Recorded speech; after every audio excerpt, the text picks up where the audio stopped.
আসসালামু আলাইকুম 10 minute knowledge স্টাফের পক্ষ থেকে সকলকে স্বাগত। আজকে বিজ্ঞানের উপর গুরুত্বপূর্ণ কিছু প্রশ্নবলী আজকে আমরা দেখব। নিচের কোন শিলাকে প্রাথমিক শিলা বা অস্তরীভূত শিলা বলা হয়? এটা হলো আগ্নেয় শিলাকে। ম্যাগমা শীতল হয়ে কঠিন আকার ধারণ করলে কোন শিলায় পরিণত হয়? এটা হলো আগ্নেয় হবে উত্তর। আগ্নেয় শিলার উদাহরণ নিচের কোনটি? ব্যাসল্ট। পাললিক শিলার অপর নাম কি? স্তরীভূত শিলা। পলি দ্বারা গঠিত শিলা নিচের কোনটি? পাললিক শিলা। পাললিক শিলায় স্তর ও জীবাশ্ম দুটোই আছে। পাললিক শিলার উদাহরণ নিচের কোনটি? এটা হলো কয়লা। নিচের কোনটি পাললিক শিলার বৈশিষ্ট্য নয়? কেলাসিত। চুনা পাথর পরিবর্তন হয়ে কি হয়? এটা হয় মার্বেল। মার্বেল পাথর কোন শ্রেণীর পাথর? রূপান্তরিত শিলা। গ্রাফাইট কোন ধরনের শিলা? রূপান্তরিত শিলা। নিচের কোনটি রূপান্তরিত শিলা নয়? এটা হলো কেউলন। এসবেস্টস কি? এটা হলো অগ্নি নিরোধক খনিজ পদার্থ। নিচের কোনটি কপারের আকরিক? এটা হলো পাইরাইটস। লোহার আকরিক কোনটি? হেমাটাইট। বক্সাইট কি? অ্যালুমিনিয়ামের আকরিক। এপসম লবণের রাসায়নিক নাম কি? Magnesium sulphate. Zircon, monazite, butyl প্রভৃতির সমন্বয়ে গঠিত হয় কালো সোনা। নিচের কোনটি অধাতু? এটা হলো কার্বন। নিচের কোনটি ধাতু নয়? ডায়মন্ড। নিচের কোনটি ঋণাত্মক আয়ন? ক্লোরাইড। কোন অধাতু বিদ্যুৎ পরিবহন করে?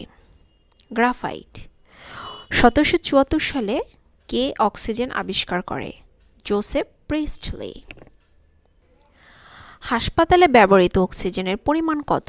শতকরা 93 ভাগ। কোন পানিতে অক্সিজেনের পরিমাণ বেশি? নদীর পানিতে। নদীর পানির ক্ষেত্রে নিচের কোনটি সত্য? এটা হলো ক নাম্বার। একটি জ্বলন্ত মোমবাতিকে কাচের গ্লাস দ্বারা ঢাকলে মোমবাতি নিভে যায়, কারণ গ্লাসের ভিতর অক্সিজেন সরবরাহ বন্ধ হয়ে যায়। দিয়াশলাইয়ের কাঠির মাথায় কোনটি থাকে? এটা হলো লোহিত ফসফরাস থাকে। দিয়াশলাই কাঠিতে কোনটি থাকে না? সবগুলোই হবে উত্তর, মানে জিঙ্ক ও বেরিয়াম লবণ, ক্যালসিয়াম সিলিকেট, পটাশিয়াম সিলিকেট এগুলো থাকে না। দেশলাই বক্সের দুই ধারে কাগজের উপর যে বারুদ থাকে তা আসলে কি? কাঠচূর্ণ বিস্তৃত ফসফরাস। কাঠচূর্ণ বিস্তৃত ফসফরাস। গ্যাস মাস্কের প্রধান উপাদান হলো ফসফরাস পেন্টক্সাইড। কেন গ্যাস নিজে জ্বলে কিন্তু অন্যকে জ্বলতে সাহায্য করে না? এটা হলো হাইড্রোজেন। কোন গ্যাস? মানে হাইড্রোজেন গ্যাস। ওলিয়াম কাকে বলে? ওলিয়াম বলে ধূলায়মান সালফিউরিক অ্যাসিডকে। পচা ডিমের গন্ধের জন্য দায়ী নিচের কোনটি? Hydrogen sulphide. হাইড্রোজেন সালফাইড দায়ী। চিপসের প্যাকেটে কোন গ্যাস ব্যবহৃত হয়? Nitrogen gas. নাইট্রিক অ্যাসিডে মৌলিক পদার্থ কোনটি? হাইড্রোজেন। অ্যাকোয়া রেজিয়া বলতে কি বোঝায়? কনসেন্ট্রেটেড নাইট্রিক এবং হাইড্রোক্লোরিক অ্যাসিডের মিশ্রণকে বোঝায়। নিচের কোন অ্যাসিডের মিশ্রণ স্বর্ণগলীয় হয়? এটা হলো ক নাম্বার। স্বর্ণের খাদ বের করতে কোন অ্যাসিড ব্যবহৃত হয়? Nitric acid. লাফিং গ্যাস কি? লাফিং গ্যাস হলো উত্তর হবে খ। মৃদু চেতনানাশক রূপে ব্যবহৃত গ্যাস নিচের কোনটি? এটা হলো ক নাম্বার। কোন গ্যাসের রঙে লালচে বাদামি হয়? এটা হলো নাইট্রোজেন ডাই অক্সাইডের গ্যাসের রং।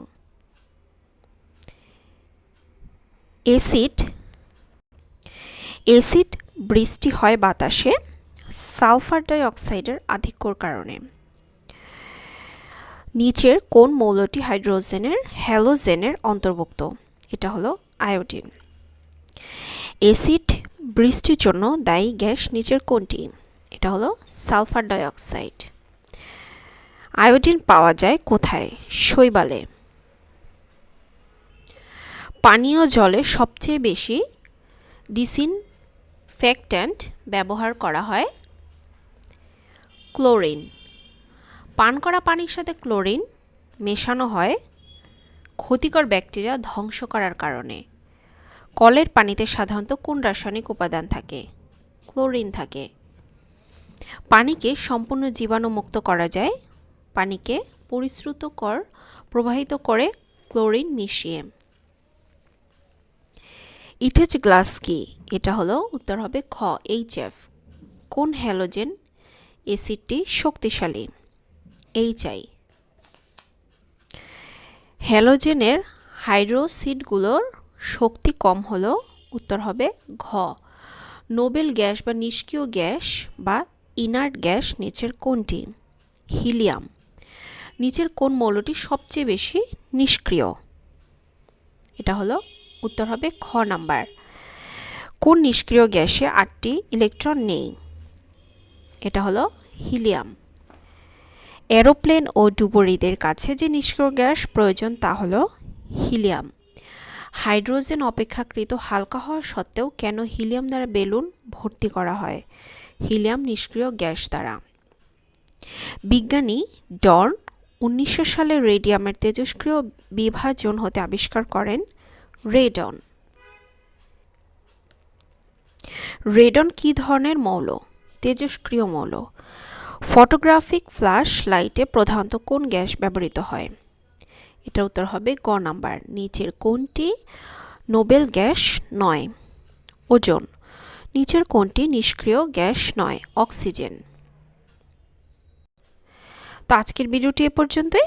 দেখা হবে নেক্সট ভিডিওতে। যদি ভিডিওটি হেল্পফুল মনে হয় তাহলে ভিডিওতে লাইক করে দেবেন, আর যারা নতুন তারা অবশ্যই আমার চ্যানেলটি সাবস্ক্রাইব করে দেবেন। আল্লাহ হাফেজ। আসসালামু আলাইকুম।